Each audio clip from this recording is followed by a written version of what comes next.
Feeling drained from office politics and worn out by workplace dynamics, my husband Fred was at his wits' end. Wanting the best for him, I agreed when he suggested becoming a stay-at-home husband. But then, I found out he was betraying me, exploiting his new role at home. He thinks I won't notice because I'm always busy with work, he said. And I caught him embracing another woman. Fury boiled within me, and I vowed to get my revenge. I'm Martha, a 28-year-old office worker. Fred and I have been married for 3 years, and I'm the primary breadwinner for our household. When we first got married, both of us had jobs, but my husband reached his limit with office politics and the work environment and decided to quit. He expressed a desire to become a stay-at-home dad, which threw me off a bit initially. When my husband first brought up the idea of becoming a stay-at-home dad, I was a bit puzzled, but I quickly remembered that I had always been the higher earner between the two of us. Plus, the toll his work was taking on his mental health became clear. Putting all that together, I concluded that this arrangement was what suited us best as a couple. However, even though couples like us are becoming more common, it's still not the norm, especially for people of our parents' generation. This setup might be hard to believe. My in-laws, who are close neighbors and generally good to us, also found it difficult to understand at first. Are you sure about this, Martha? Regardless of how much you earn, it's a lot to shoulder, my mother-in-law cautioned. My father-in-law added, Maybe I'm old-fashioned, but what about when you decide to have kids? And can Fred even manage household chores? Have you thought about that?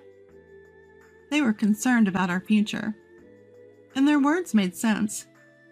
They weren't worried about appearances. They genuinely cared about us. I felt thankful for that, recognizing once again how fortunate I was to marry into such a caring family. We understand your concerns, I said, and we want to share our plans to ease your minds. I carefully addressed each concern and question raised by my in-laws. For worries about income, I showed them my earnings. Regarding pregnancy and childbirth, I explained the benefits from my company. I emphasized how my workplace is women-friendly, mentioning paid family leave among other things.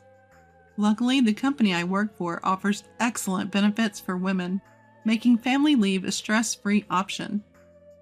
As for Frederick's lack of domestic skills, I said I'd teach him and we'd figure it out. Once I'd covered these details, my mother-in-law said, I see you and Frederick have thought things through. If you're this prepared for the future, I have no complaints. What about you, dear? My father-in-law nodded. Comparing our generation to today's youth isn't fair. If you two are satisfied and have few concerns, it's not our place to intervene. Martha, please continue to look after Frederick. My husband's bear-like father, as people call him, made this polite request. He's an imposing figure, but I know he's kind-hearted. So it was a relief and a blessing that both my mother-in-law and father-in-law understood. However, they had one condition. In exchange for our approval, not that it's a big deal, mind you, please let me teach Frederick housekeeping tasks. We don't want to burden you any further, Martha. Honestly, I was thrilled when my mother-in-law offered to teach my husband how to do housework. With my job taking up most of my time, I knew I couldn't commit to teaching him myself. I'm not even that great at housework to begin with. My mother-in-law, on the other hand, has years of experience as a housewife. It eased my worries about both the quality of the teaching and the time commitment. So, do you think you could let us handle this? It would put our minds at ease, too, knowing it would lighten your load. My father-in-law seemed to be considerate, not wanting me to worry too much. He wholeheartedly agreed with my mother-in-law's suggestion. Just by that, I could tell how much both of them genuinely cared for us. Feeling warmth from their kindness, my husband and I decided to lean on them a bit. After that, my mother-in-law started visiting almost daily, teaching my husband the ropes around the house. Since he had declared he wanted to be a stay-at-home husband, he was keen on learning from her, and she was more than happy to teach him everything she knew. Today, I made a creamy salmon dish. How's the taste? It's delicious as always, thank you. By the time 6 months had passed, my husband was fully capable of handling all the household chores, even cooking better meals than me. His attention to detail in all tasks was impeccable, making it impossible for me to brag about how I used to be the one managing the home. In fact, me trying to help only seemed to slow him down, so now I practically have no role when it comes to household chores. Feeling a bit defeated is the price I pay for having such a competent husband. But the bright side is, since my husband took over, my mother-in-law's visits have become less frequent, and our life is more fulfilling than before. She's still a bit intrusive, saying things like, "We made too much dinner. Why don't you two have some?" They come by regularly to check on us. We were always close with my in-laws, but I think our relationship has improved even more since my husband became a stay-at-home dad. My career has also taken off, thanks to my husband's support. My performance is better than ever. In hindsight, I feel a bit guilty for my husband, who used to work so hard, but we're a happier family now, and that's what matters. One day, thanks to my husband's support, I had to go on a business trip. The destination is quite far from where we live, and the business trip lasts for about a month. Since getting married, this is the first time I will be away from my husband and from home for such an extended period. So I had my own little anxieties. "I have to leave tomorrow. Are you sure you'll be okay? Don't eat junk food while I'm away."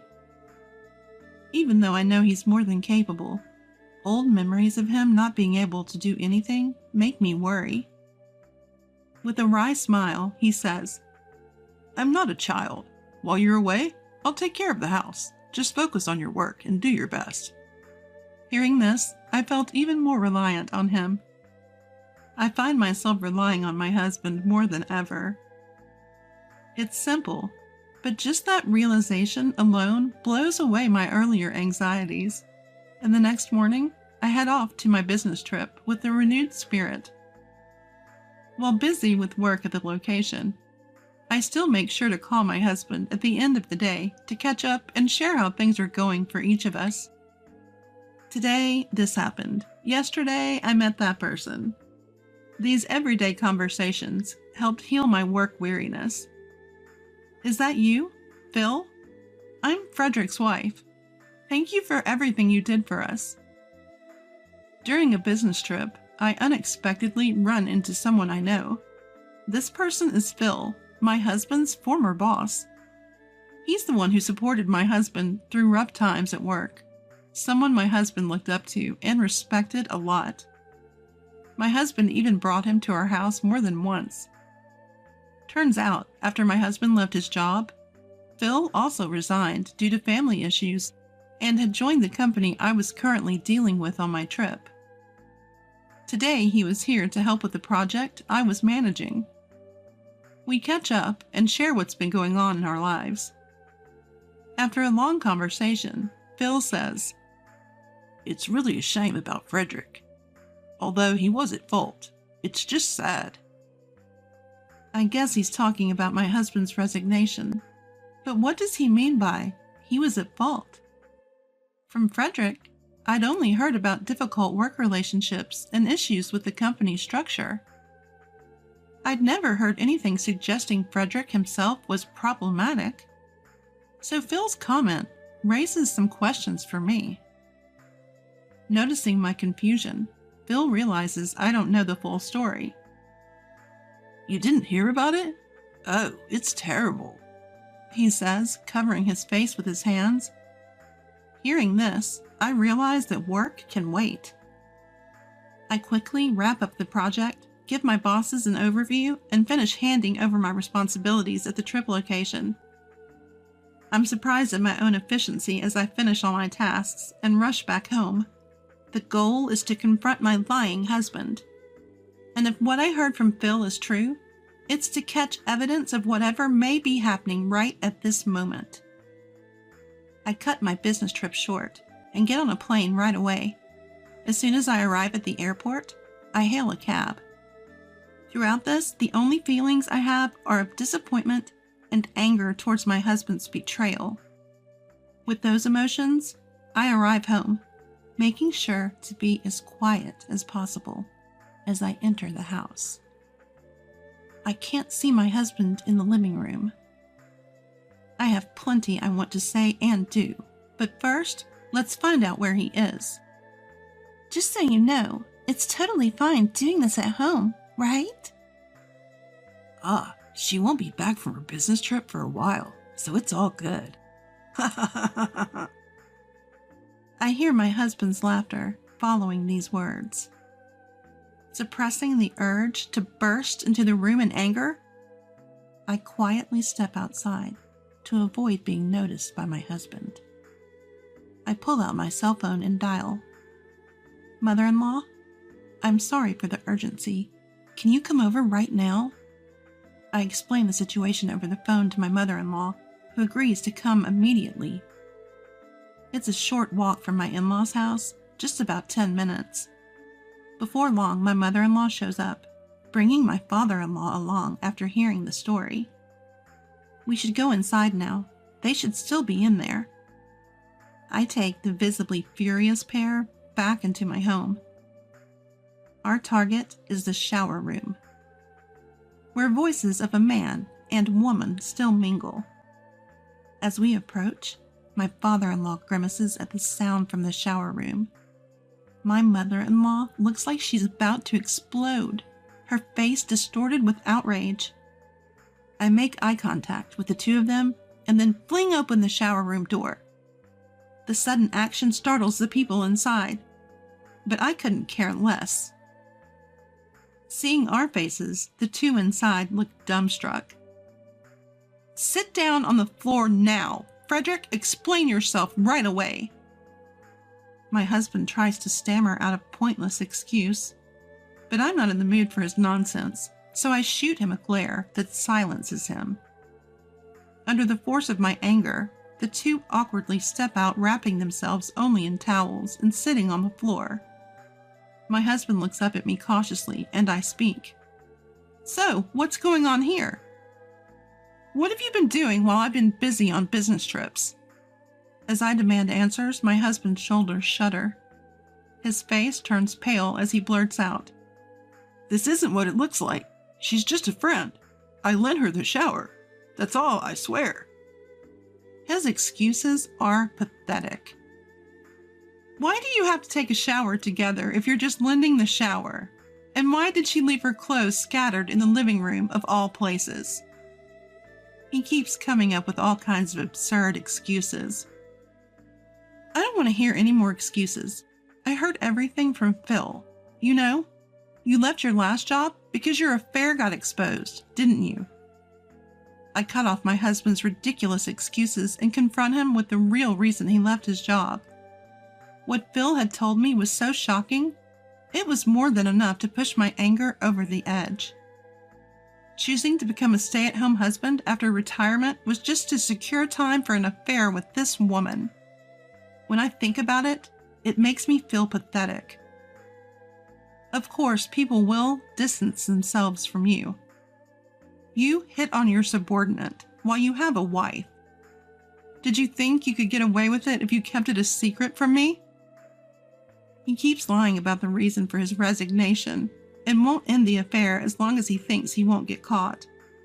And on top of it, he's enjoying his ongoing affair with the money I've been making. This is unacceptable, and I have no intention of forgiving him.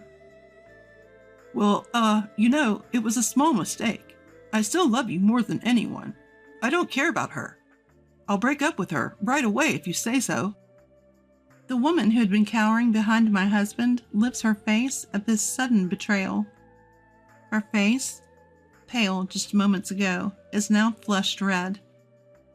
Unaware of my incredulous gaze, my husband continues speaking. My husband doesn't notice and continues. This is just a fling. You're the only one that matters to me, Martha. This is what people mean by pathetic. He declares his love for me while standing there only in a towel, with his affair partner right beside him. The disgust is overwhelming. The tears start to come when I think about having married this guy. Even my in-laws behind me seem to agree. We were quiet, because we thought Martha should be the one to speak first. But as your mother, I am so ashamed, my mother-in-law says, stepping forward. The mother-in-law who steps forward in front of me starts talking, her face tinged with a sort of pathetic look. Her face is a mixture of anger and pity. Mixed in are various other emotions, making it impossible to discern her true feelings. Why haven't you apologized yet? You betrayed Martha, didn't you? Made her sad, didn't you? Shouldn't you apologize from the heart, no matter how many times it takes? And there, scattered about, are clothes clearly not mine. Phil was right, I realize. You can't keep lying and making excuses. My father-in-law standing behind my mother-in-law doesn't say a word, but his face shows he agrees. Finally, my husband seems to realize his mistake. I'm really sorry, he blurts out. But that doesn't mean I have to forgive him. Give me your phones. I'm collecting all evidence of your affair, I tell him. I take their phones and document all the evidence. There are too many pictures and messages proving their relationship. That's enough evidence and excuses. Take her and leave right now. I'm divorcing you, and I never want to see your face again. I tell him, now that I have all I need. But this poses a problem for him. Even if I sort out the alimony payments during the divorce, being kicked out of the house while being a stay-at-home husband would be unbearable. Especially now my in-laws know about this situation. Given their attitude, it'll be hard to go back to my parents' house after leaving here. Wait a minute. I've been doing my share of housework too, you know. And now you're talking about divorce and kicking me out? Give me a break. Can we please try again? My husband pleads, throwing away his pride. Just as I'm finding him annoying, my father-in-law makes his move. What you've done is a betrayal to Martha and to us. Stop causing her more trouble. With that, father-in-law grabs my husband by the collar. Dad, what are you doing? That hurts. My husband, whom I've described as bear-like, is shrieking as he's held by father-in-law's large frame. Father-in-law keeps a tight grip on his son, grabbing his discarded clothes from the ground as well. He then drags him to the front door and unceremoniously tosses him outside. This is the last straw. Never show your face in front of Martha or us again. Next time won't be so easy for you. A declaration that signifies he's disowned by the family. My husband slumps in defeat at the front doorstep. Then my father-in-law quickly tells the mistress to get dressed, and she's thrown out as well. Wait, seriously, please forgive me, Dad, Mom, Martha. My husband pleads, in nothing but a towel around his waist, but no one is there to listen. You should have been finding a new job instead of having fun in the shower. Goodbye. I say just that, and then close the front door, locking it behind me. I put all my emotions into turning that key, hoping I'll never have to see my husband's face again. Despite all this, my husband kept saying, I don't want a divorce. But my furious in-laws made him sign the divorce papers, and we are now officially separated. He abandoned his mistress during the shower incident, so they broke up too. Of course, I claimed alimony during the divorce trial. Though we did have to divide our assets, the amount I received as a settlement in the divorce court was fairly substantial, considering the length of his affair and the emotional toll it took on me. As a result, my husband had to pay out of the assets we divided, leading him to a pretty tough financial situation. It goes without saying that his parents severed all ties with him. Now he's jobless, familyless, and broke. Pushed out into the world all alone. As for Catherine, rumors of her affair have spread, causing her to lose her standing at work. My husband is now juggling multiple part-time jobs just to scrape by. As for me, the experience has been liberating in many ways and allowed me to focus more on my career. As a result, I've achieved significant milestones and moved up the corporate ladder at an unusually fast pace for my age. I still have a lot to learn, but I'm living fulfilling days. Although I've lost any formal relationship with my in-laws due to the divorce, we still keep in touch. We may have lost the legal bonds of family, but the emotional connection remains. To me, they're like a second set of parents, and I plan to cherish this relationship as I move forward in life.